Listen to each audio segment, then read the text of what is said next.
একজন আয়েশা বলতেছে, হুজুর আপনি কি মুসলমান? ইমাম আহমদ ইবনে হাম্বল রাহমাতুল্লাহি আলাইহি বলতেছেন, হ্যাঁ আমি মুসলমান। কেন আপনি মুসলমান? কিভাবে আপনি মুসলমান? তো ইমাম আহমদ ইবনে হাম্বল রাহমাতুল্লাহি আলাইহি আল্লাহর রাসূলের হাদিসের উদ্ধৃতি দিলেন, হাদিসের বর্ণনা করে শুনাইলেন। কারণ রাসূলুল্লাহ সাল্লাল্লাহু আলাইহি ওয়াসাল্লাম হাদিসের মধ্যে বলছেন, মান সাল্লা সালাতানা, যে ব্যক্তি আমাদের সাথে একসাথে সালাত আদায় করে, যারা আমাদের মতো সালাত আদায় করে, ওয়াস্তাকবালা কিবলাতানা, এবং আমাদের কিবলাকে কিবলা মানে, আমাদের কিবলাকে কি মানে ভাই? কিবলা মানে।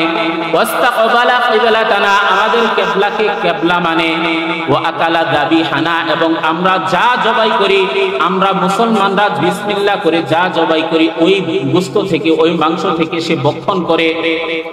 ফাযালিকাল মুসলিম, সেই হলো মুসলিম। সেই হলো কি ভাই? মুসলিম। এটা রাসূলুল্লাহ সাল্লাল্লাহু আলাইহি ওয়াসাল্লামের হাদিস অনুযায়ী যে ব্যক্তি আমাদের সাথে সালাত আদায় করে, আমাদের মতো করে সালাত আদায় করে, আর ওয়াস্তাকবালা কিবলাতানা, এবং আমাদের কিবলাকেই একমাত্র সে কিবলা মানে, ওয়া আকালা যাবিহানা, এবং আমাদের জবাইকৃত গোশত সে ভক্ষণ করে, ফাযালিকাল মুসলিম, সেই হলো প্রকৃত মুসলিম। বলেন সুবহানাল্লাহ। আমাদের সমাজে এমন অনেক মানুষ আছে ভাই, যারা 5 ওয়াক্ত নামাজ পড়ি না, কিন্তু নিজেকে পাক্কা মুসলমান হিসাবে দাবি করি। আছে নাকি ভাই? আছে না ভাই? নিজে 5 ওয়াক্ত নামাজের দাবদারি না, কোন জীবনে কোনোদিন মসজিদে যাই না, হয়তো শুক্রবার দিন কোনোদিন যাই, কিন্তু নিজেকে পাক্কা মুসলমান হিসাবে দাবি করি। রাসূলুল্লাহ সাল্লাল্লাহু আলাইহি ওয়াসাল্লাম বলছেন, এই 3 জিনিস যার মধ্যে থাকবে, ফাযালিকাল মুসলিম লাহু যিম্মাতুল্লাহি ওয়া যিম্মাতু রাসূলি, সেই ব্যক্তি আল্লাহ এবং রাসূলের জিম্মায় চলে যায়। বলেন সুবহানাল্লাহ।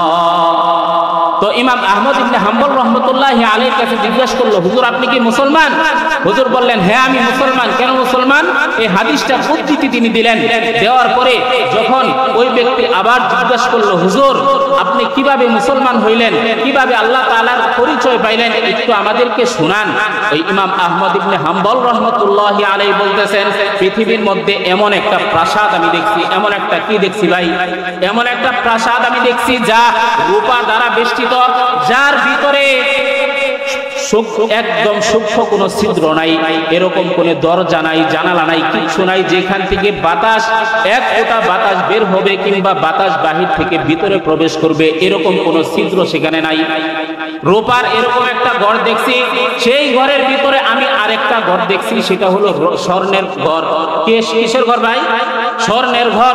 রূপার ঘরের ভিতরে স্বর্ণের ঘর, যেই রূপার ঘরের ভিতরে কোনো ছিদ্র নাই, কোনো জানালা নাই, কোনো দরজা নাই, বাতাস বাহির থেকে ভিতরে আসার কোনো সুযোগ নাই, ভিতর থেকে বাহিরে যাওয়ার কোনো সুযোগ নাই, তার ভিতরে এমন একটা প্রাসাদ দেখছি যা স্বর্ণ দ্বারা গঠিত। ওই প্রাসাদটাও এরকম কোনো সুতা নাই, কোনো এরকম ভাবে কোনো ছিদ্র নাই, কোনো দরজা নাই, কোনো জানালা নাই, কোনো বাতাস বের হওয়ার মতো কোনো সুযোগ নাই, বাতাস ঢোকার মতো কোনো সুযোগ নাই।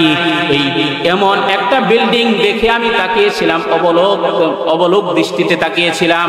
হঠাৎ দেখতে পেলাম ওয়াল ভেঙে, সেই ঘর ভেঙে একটা প্রাণী বের হয়ে আসলো। এই প্রাণী বের হওয়ার পরে অভিজ্ঞ যে প্রাণীগুলো আছে পৃথিবীর জমিনে বিচরণকারী অভিজ্ঞ যে প্রাণীগুলো আছে, ওই অভিজ্ঞ প্রাণীর মতো সে হাঁটতে শিখে গেছে, খাইতে শিখে গেছে। তো হুজুর, ওই লোক বলতে শুরু করলো, হুজুর এরকম কোন বিল্ডিং তো আমি দেখি না, এরকম কোন প্রাসাদ তো আমি দেখি না, তুমি কোথায় পাইছেন? কোথায় পাইছেন? তো হুজুর বলতেছেন, এটা হলো ছোট্ট একটা ডিম। কি ভাই? ছোট্ট একটা কি ভাই? ডিম। এই ডিমের উপরে দেখবেন সাদা, এই সাদা ডিমকে উপরে রূপার সাথে তুলনা করেছেন। এই ডিমের ভিতরে যে কুসুম থাকে, ওই কুসুমটাকে স্বর্ণের সাথে তুলনা করেছেন, যে এরকম একটা ডিম যার কোনো ছিদ্র নাই, যার কোনো দরজা নাই, যার কোনো জানালা নাই।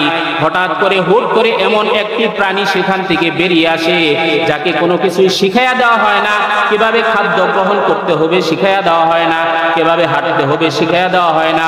সমস্ত কিছু পৃথিবীর অন্য যে প্রাণী আছে, অভিজ্ঞ প্রাণী আছে, সমস্ত ওই অভিজ্ঞ প্রাণীদের মতোই সে চলাফেরা, উঠা বসা, খাওয়া দাওয়া শুরু করে দিয়েছেন। বলেন সুবহানাল্লাহ।